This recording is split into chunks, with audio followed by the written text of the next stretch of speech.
All right, good morning, good afternoon, good evening, wonderful people, also freedom all over the world.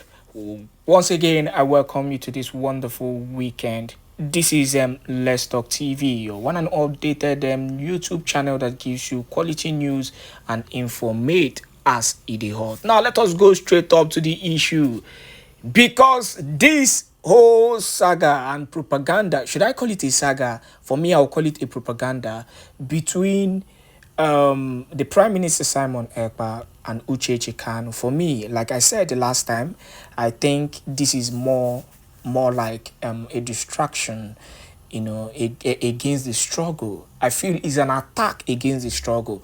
But there's a particular video I want to play, though it's an audio, it's a leaked audio photo, an audio footage of the Prime Minister Mazi Nnamdi Kanu, the leader of the indigenous people of Biafra, and the comment he made against Ifeanyi Eoba. Why am I bringing this particular footage? I'm bringing it because Uchechi Mazi Nnamdi Kanu's wife, in that interview he made, was actually acknowledging Ifeanyi Eoba, saying that Ifeanyi Eoba was the person, that has been fighting for the freedom of his husband. We know Ifeanyi Eoba and IPOB of Mazi Nnamdi Kanu, not the IPOB of DOS, have actually not been in any good relationship. Because of what? Because of the atrocious things that Ifeanyi Eoba did. And that was the same reason till today, till tomorrow, the Prime Minister Simon Èkpá does not rate Ifeanyi Eoba, because these people have constantly proven and shown that they are the bad eggs causing all kind of calamity in Biafran land. So you cannot work with these bad eggs, these politicians. So what this whole thing actually entails is that Uchechi Kanu, Mazi Nnamdi Kanu's wife, has actually been, I'm going to use the word romancing, because she has been having a relationship with the enemies of Biafra, with the enemies of his husband, of her husband rather. So that is the kind of woman that we are dealing with here. No wonder they've been calling her all kinds of names. Jezebel, Delilah, because she has actually been rebellious. Now, the big question I keep on asking, why are they fighting Prime Minister Simon Èkpá? He made a promise. He made a promise to Mazi Nnamdi Kanu that if truly you're genuine in your struggle, which Nnamdi Kanu proved to him that he was genuine in his struggle, that he will do everything possible, everything humanly possible, anything, to make sure that he gives him full support and make sure that Biafra comes. The Prime Minister Simon Èkpá is doing anything for the struggle. That shows passion. And that shows that he has actually, he has actually respected Mazi Nnamdi Kanu. So it is this simple. That guy is doing everything. He has been loyal from the onset. Why are they fighting him? Why are they fighting him? I'm going to play a video. I'm going to play the video of Mazi Nnamdi Kanu's footage, the audio footage, where, he spoke. He spoke secretly. He spoke extensively against Ifeanyi Eoba and what he is, and the atrocious things that he's doing against Biafrans. Then secondly, I'll play, the last live address of the Prime Minister Simon Èkpá, so that you will understand that that guy is not giving up. Called Ifeanyi Eoba, they said it's from Nnewi. As soon as this whole thing started, he went about lying to the presidency of the zoo that he talks to me every day. I have never in my life spoken to Ifeanyi Eoba before. I have not. He kept using the name of IPOB to extort money. Very comfortable individuals in and around the Nnewi during this period. He has been going around duping people, obtaining money from them with falsehood, because he claimed that he would defend their properties for them and prevent our angry young people from attacking them. And he told Asorok that we speak on a daily basis, that he is in control of what is happening on the ground. That was the man that when this whole thing started, he was the one that was seen distributing 20,000 naira each to some hooligans. Very, very sad indeed.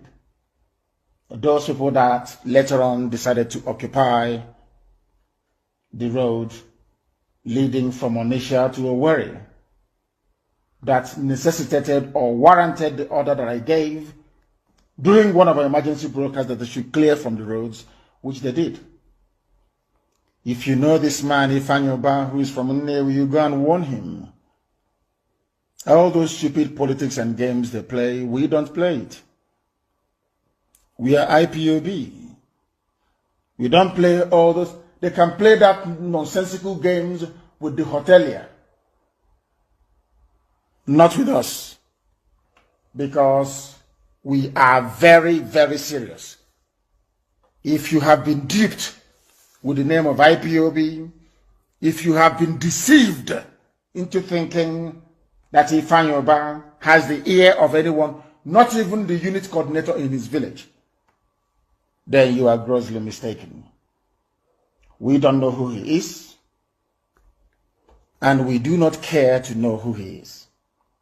The people of Nnewi should please take note and stop giving him your money or allowing him access to whatever influence that he thinks you may be able to wield in Abuja based on these lies he's been propagating. We don't know who he is. All over the world, those that are listening live and those that will listen after this particular space. I have come this evening unannounced to brief Biafrans on the success that the Biafra government are making globally. We need to, as we approach December 2nd or the November-December convention, it is very important and imperative that we keep you updated every time when the opportunity calls. My fellow Biafrans, you must understand one thing, which will become a norm as we go forward. Always remember that Nigeria terrorist state came into being through conquest and the forceful imposition of foreign rule, which denied indigenous people the opportunity to negotiate and choose what they wanted in 1914. And it was called the amalgamation of Nigeria. Today, we are no longer comfortable in this amalgamation. We are no longer comfortable in this conquest. We are no longer comfortable in this injustice, in this faulty foundation. And we say it is time for redress after decades. And of course, as we all know how government works all over the world from history, somebody have to rise up to brutally, ruthlessly resist them, especially when the government become evil, like Nigeria. Somebody have to get up and lead that change. And that's exactly what we are doing today. Like they have done it in America and other parts of the world. America took the bull by its horn in 1776 against the same people we are fighting today in Proxy. And that's exactly why it is important that you know the diplomatic wave of the Biafra government today. In the past weeks, the Biafra government has met notable decision makers in the United States, in Washington, D.C., on a diplomatic consultation over the Biafra Common Declaration in Finland. And of course, this consultation continues, including consultation with a high-level individuals across Asia, and of course Africa as well. Like you all know, last week, the officials of the Biafra government met with dignitaries, policymakers, decision makers, including the Speaker of the House of Representatives of the United States of America. We will continue to educate them on the need for Biafra to become an independent state. We will continue to educate them on the need to support the declaration of Biafra. We will continue to educate them on the need to also support the Biafra self-referendum because Nigeria thought by locking the door of the constitution, they have defeated everybody. But we have smarted them. So this consultation will continue even after the declaration of the 2nd of December 2024 until those who have what it takes to pursue and support the recognition of Biafra will understand the need for them to do so. My fellow Biafrans, I want you to understand one thing, that the civil disobedience that we have used for the past 3 years have yielded the exact and even more than the result we required and we expected from it. And you know, with all the propaganda, the blackmail they use trying to demonize our people, demonize them, not to continue to sit at home, they failed.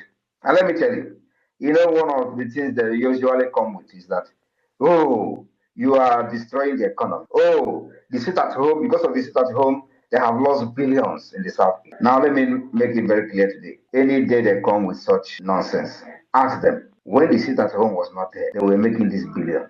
What have they done with the billions? Ask them, what have they done with the billions? And what have the sit at home now done to stop that thing that we're doing with the billions? Ask them, what have they done when the sit at home was not there and they were generating these billions? Did they use it to build road? The answer is no. Did they use these billions to build hospital? The answer is no. Did they use this billion to build social amenity for you? The answer is no. Did they use this billion to give you national insurance scheme? The answer is no. Did they use this billion to give you free education? The answer is no. Then why are they now so worried about losing these particular billions to the sit at home? Do you know who it is affecting? It's affecting them. That billion they were looting is what they cannot loot again. And everybody is hungry. All of them. Ask them, how have they sit at home destroyed ordinary man's economy? They were not sharing those billion with them. How have they sit at home, or this billion that they are talking about, affect an ordinary man who goes out and sell market and feed his family? And if he didn't go tomorrow, he will go the next day to sell and feed his family. It doesn't affect them. And that is why our people discover that actually it is very, very effective. They keyed into it. The people that are subjugating our people to slavery were the one shouting and crying of economy. The economy that the common man never benefited from. The economy that the common man will never benefited. Before they could train their children in school, they will suffer and suffer and suffer. Why these people are making billions through the revenue that they generate from different states. Today, they are losing that revenue and they are crying of economy. I want you to understand also that for those of them today that are surprised of the wave that the Biafra government is making globally, using our lobbyists and from different dimensions that we are using for the liberation of Biafra, they are surprised. They call it fake. They say it's a photoshopping. You can imagine. We will be posting Speaker of House of Representatives of the United States of America. We post it on Twitter, our finance minister. And so, as we are today, as a government, we will now be posting fake image of high, top-ranked officials of the United States of America on Twitter, claiming that we met them. This is the level of idiocy of the people who have been shouting Biafra for many years. Because that's what they did, actually. Of course, they cannot even Photoshop reasonable people. But most of the things they posted for many years were all Photoshop. Many of them, everything is Photoshop. The Photoshop that I said I'm going to bring sheep, they use it to feed their ego, feed themselves on social media. The Photoshop where I posted the guy that died in Russia. which I have refused to make a video till today. They Photoshop, everything about them is Photoshopping. That was how they were fighting Biafra. Now, that's why nobody ever took them serious. But today, we are not in Photoshopping in the government. Everything is real. I went to the office of the president of Finland to submit a document. Then, that was like 2 years ago, they say it's fake.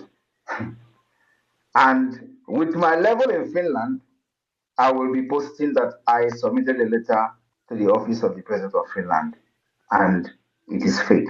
I brought even acknowledgement from the office of the president Niinisto, the former president, that they have received the letter where I was appealing to them to support the Biafra independence. They acknowledge the receipt of that letter with evidences of Nigeria violation of Biafra rights and this criminals political pressure group IPOB Nigeria, they say is a fake. I want you to understand that they remain criminals and fake. They remain Nigeria political pressure group. Otherwise, under IPOB Mazen Nnamdi Kanu, he was looking for 100 men.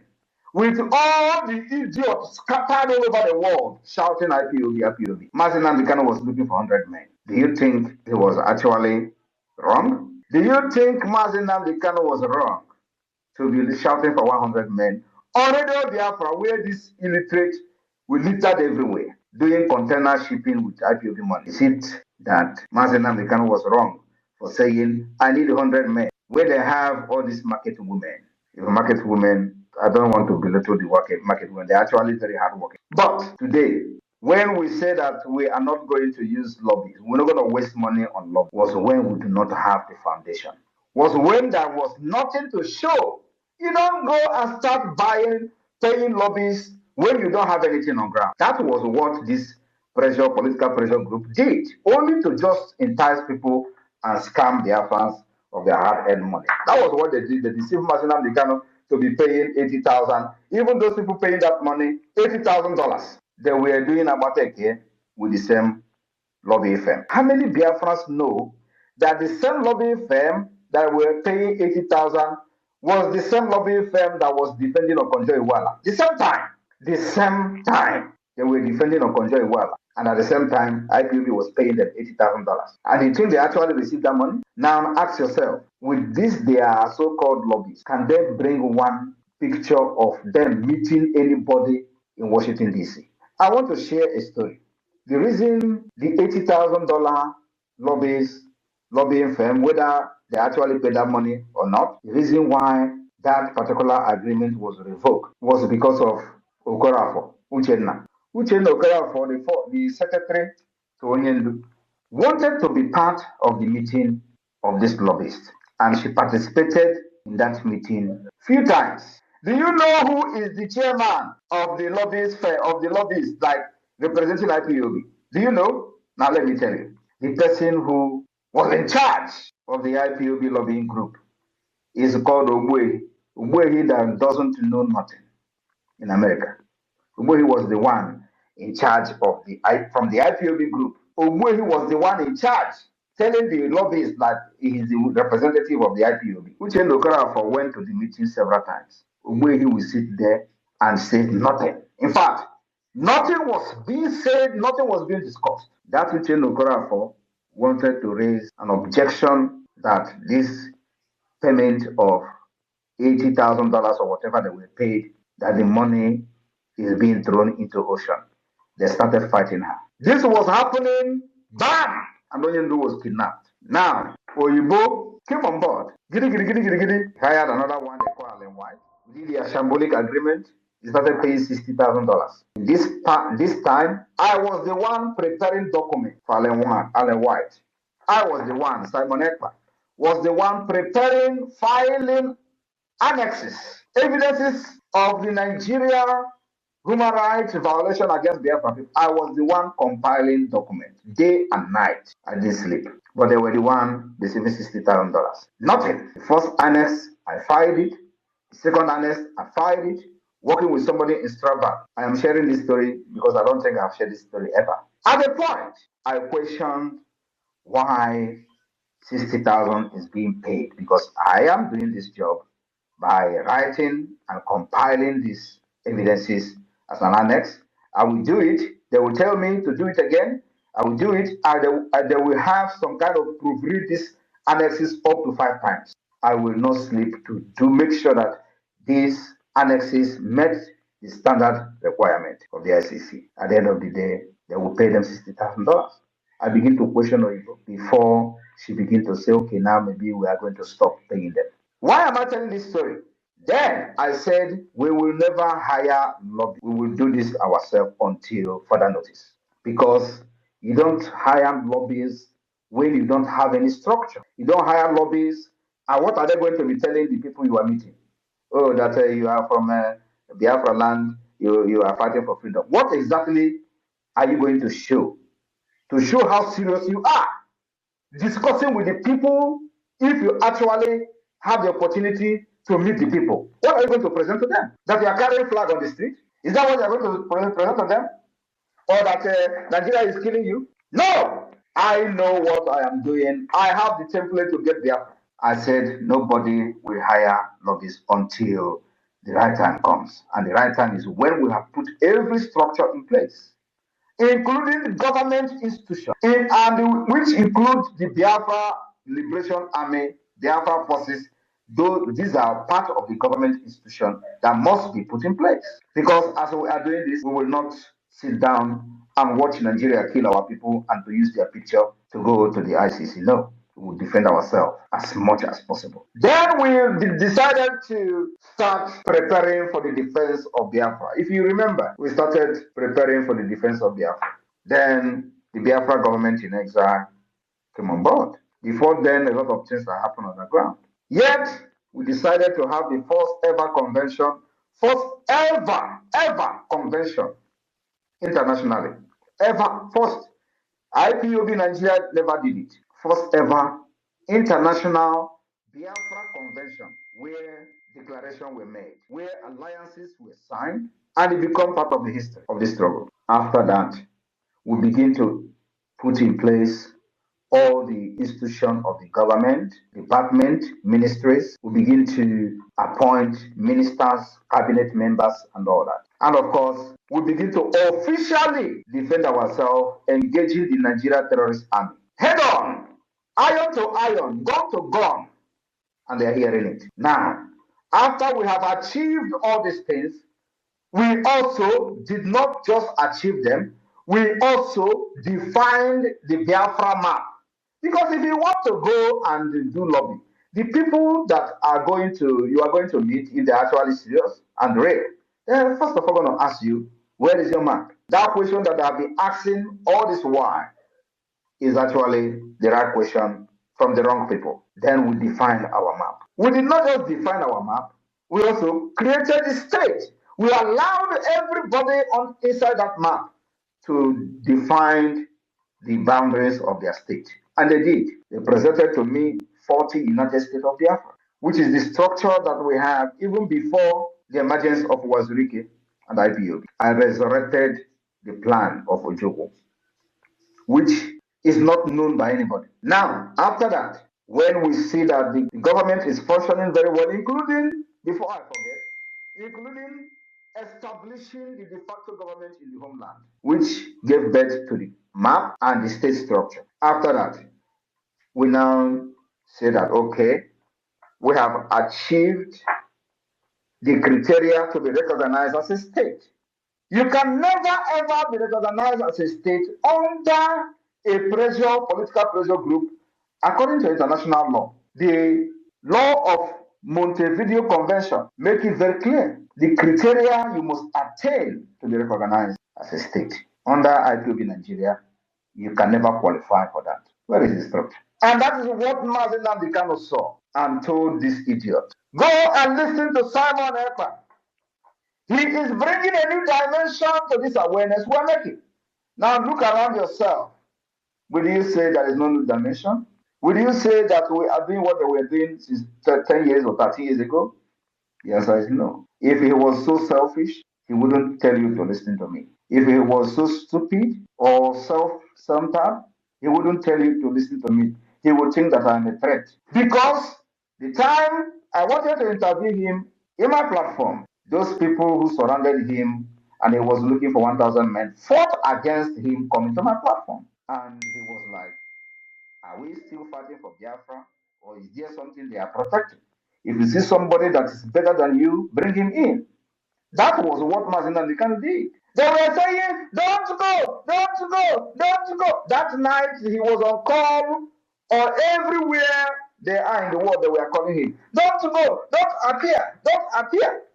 Mazi Nnamdi Kanu was like, are we not fighting for Biafra again? Why they were calling him on phone?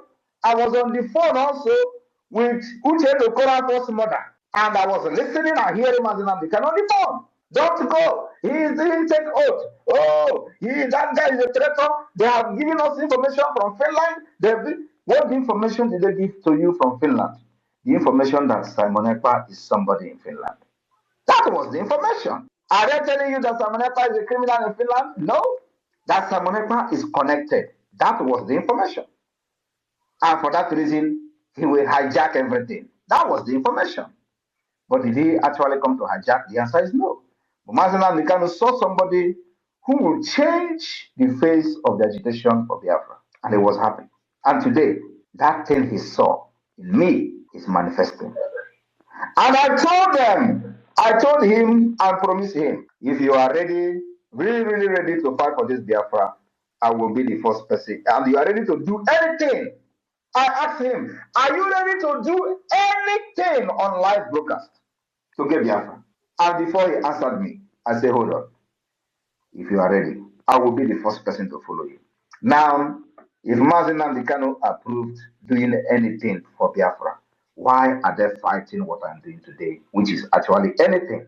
Ask them, ask yourself, why are the people who followed him fighting me when I am actually doing anything to get Biafra? Because he promised me that he will do anything to get Biafra. But of course, like I said, if they were actually with him, he will not be looking for 100 men. Where IPOB all over the world was contributing money and in millions of dollars. If I'm not mistaken, IPOB could have up to $5 million. Where is the money today? There is nothing, absolutely nothing to show for it. When we took over this agitation, now in liberation, there were no gun, not even AK-47. Everything you see Biafra Liberation Army using today, we bought it from scratch. We did not snatch gun from the terrorist army. Under IPOB, they were telling them to go and snatch gun. We did not snatch gun. We buy every single gun you see them using today. And of course, minus those ones we are manufacturing by ourselves. And it will continue like that. Then when we have decided that now we have met the requirement according to the Montevideo Convention to be recognized as a state, it is time to bring in the lobbyists. Because when you see them today, they say, oh, is he not the one who condemned lobbyists? Is he not the one who condemned IPOB saying he's not going to hire lobbyists? Why should I hire lobbyists as a political pressure group? Now that you that have hired lobbyists and paid 80,000, which you did not actually pay, as a matter of fact, what did you achieve? Can you show me where the lobbyists arrange a meeting for any IPOB member in Washington, D.C.? The answer is no. Because the money, some of the money were actually never paid to them. But the people who were seated as the committee, which way he was leading, they know what happened to those 80,000 every month. Today, how much are we paying? We are paying $10,000 every month to lobbyists. And look at the result. You will know that the people who are lobbying for us are not after money. It's a public information. It is not hidden. But IPOB, they will hide it. Or IPOB Nigeria, not even IPOB, IPOB Nigeria. They will hide it. They say, oh, we don't want to. You see them telling you, oh, you are exposing your lobbyists. Why should we be hiding what we are doing for a nation, for a country, for independence? You don't need to hide it. And of course, now that we have met the requirement according to the Montevideo Convention, you know, some of them don't even know what is the Montevideo Convention. They are just shouting, oh, let us go and outside and protest. During the time I traveled with Mazi Nnamdi Kanu, I read the Montevideo Convention and he was shocked. He was shocked. I want all of you to go and watch the interview I had with him. He was shocked when I read the Montevideo Convention to him, because I don't think any other person among them knew actually what is Montevideo Convention. I read the Montevideo Convention to Mazi Nnamdi Kanu And go and listen to that interview and listen to the comment he made after I read that confession to him. He said, wow, you never knew that I knew this. I want you to go and refresh your brain. Watch it. I came to this Biafra prepared. I said that no, after me, I will handle freedom to the new generation. Nobody will fight for freedom again from Biafra land. That is what I'm doing. It does not matter. I said I will turn to a beast and still Biafra will come. So if you think that you have seen half of it, no. The harder Nigeria become, the more brutal I also become to free my people. I want you to understand that now that the Biafra government has met the requirement according to the international law to be recognized as a state, that is where our lobbies now come in. So everything we are doing, you are going and presenting who you are to the people that can influence the recognition of Biafra. From the Washington, D.C., from Asia, from Europe, from Africa. You will go and show who you are. The government you are representing has a map. The government you are representing has conducted self-referendum. There are evidences everywhere of how the self-referendum is being conducted. We have recorded over 50 million votes. You can't beat that. That is what we call outsmarting the terrorist state of Nigeria. And they were taking us for a joke. Today, they are no longer taking us for a joke anymore. They are calling ICC to one man, Simon Ekpá.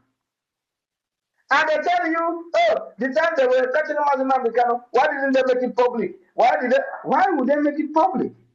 Because they thought Mazina is the only person that was talking genuinely. And once they capture him, Biafra is dead.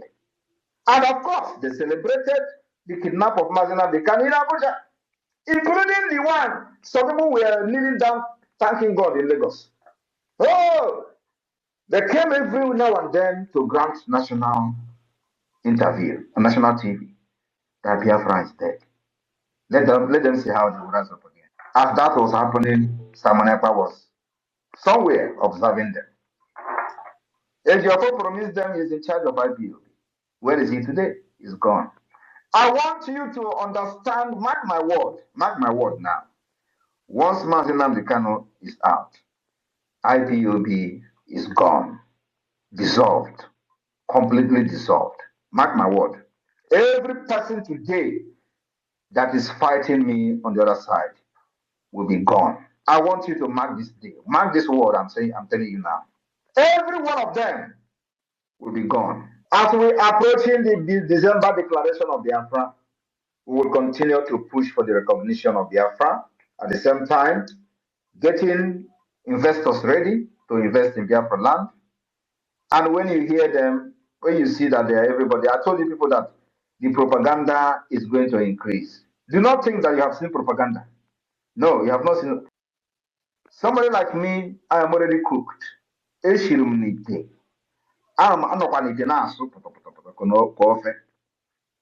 But what about you? Just close your ear. You already know what you know. Close your ear, lock your heart.